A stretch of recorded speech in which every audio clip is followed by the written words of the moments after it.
not afraid of anyone and against any situation. I know this. He can have, there is the handshake, e4 on the board.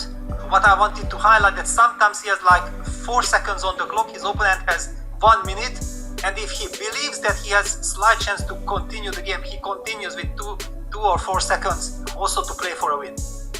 And that's sort of tricky for players to manage because they often think, oh, my opponent's in time trouble, let me punish them. But Artemiev, Grishuk, all of these players, so good with just a few seconds on the clock. And both players here playing very quickly. In fact, Magnus has more time than he started with. What do you make of the opening here, Peter? Do you think it's more Magnus' style or Artemiev's?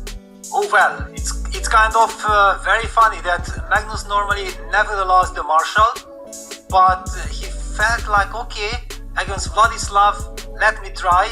Will he dare to play d5? Vladislav took a little time, he paused for like 10 seconds. Nevertheless, he opted for d5, and Magnus declines the marshal. He does not take the pawn, does not take the sacrifice. He goes d4 himself. This is quite an unorthodox way of fighting the marshal gambit. I like it though, because it's forcing Artemiev to think, and Magnus, when he's ahead of the clock, he often punishes you. So we see an isolated pawn for white, a d4 pawn. For black, you have this kind of backwards pawn on c7, which has a knight in front of it. So there's good, but there is the weakest pawn on the board for white, the isolated pawn in endgames. That will be a problematic piece. Well, it's all about how to develop your pieces. Yeah, I believe that if black is comfortably getting out, then it's all fine. The big question is, can you play the desired bishop g4 move, for example? Yeah, can you pin that knight?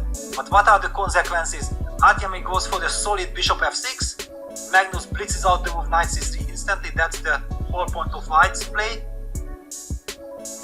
I wouldn't take that knight, because if knight takes b takes c3, the d4 pawn is defended, and white has more pawns in the center, and that bishop on b3 stares across the diagonal. But if I don't take on c3, I don't know if I believe in bishop e6. Sometimes there are even exchange sacrifices in the square, but more pertinently, knight e4 is coming, and that knight will reroute itself. Wow! And actually Artemiev has gone for knight takes c3, b takes c3, bishop f5. He plays in the Petrov spirit. I do feel like this is very much a Petrov, it's not a marshal anymore. He wants to play knight a5, hit that bishop, eventually follow it up with c5, or just trade the light square bishop if Magnus is going back to c2, which would be clearly very good news for black. White has to be energetic in order to make the maximum out of this position. And they say you need plans in chess, but I'm worried about the slow plan, and it's not on the board, it's on the clock. Look at Artemiev's time, Peter. He's down to about 1 minute 15 seconds compared to Magnus' 2 minutes and 40 seconds. You just can't give that much extra time to Magnus, perhaps unless you are Artemiev. As you said, he can play so well with no time on his clock. Yeah, exactly. I think that for Artemiev it's very important to get his type of positions, and if he gets them, then he's not afraid being low on the clock. Yeah, Magnus goes bishop a3, trying to hit that rook on f8, and trying also to give black the opportunity to think. Yeah, please burn some more time. Do we include the move knight takes b3? Go rook e8. Finally, rook e8 is on the board. Queen d2 played by Magnus. Okay, but I'm not liking what Magnus is doing. I can just take and play queen d5. What's my problem? Magnus is playing for the clock at this stage. He's sensing that Artemiev is a little bit too methodical in his approach, but it is a good position for black, as you mentioned. We saw the trade on b3, but no follow-up just yet. It took him a few seconds to play queen d5. He has enough time, Peter, but I'm just getting concerned that if every move he's spending 3 seconds instead of responding instantly, that could get him in danger. Maybe, but I'm having this feeling that if we would ask now, we would have the chance to ask Vladislav, how do you feel about this? He would say, yes, I'm happy with my situation, because with the black pieces I have a perfectly normal position against Magnus. The clock I will handle somehow. But look at this. The queen went to f4. Can you take on b3? You have to calculate it, and it looks like instead of taking, Artemiev moves back bishop e6. It is a good move. It keeps everything under control. The c7 pawn at some point will be vulnerable, but for now b3 is more important. So I think Magnus, he can try a move like b4, which is super ugly for his dark square bishop, but I don't think you want to take on c7 and allow queen takes b3. That looks like it plays in the black's hands. Yes, absolutely. The b3 pawn is very important. It's all about the light squares. The c7 pawn is also typically in the pattern of defense, not something that black really worries about if he gets the control of the light squares.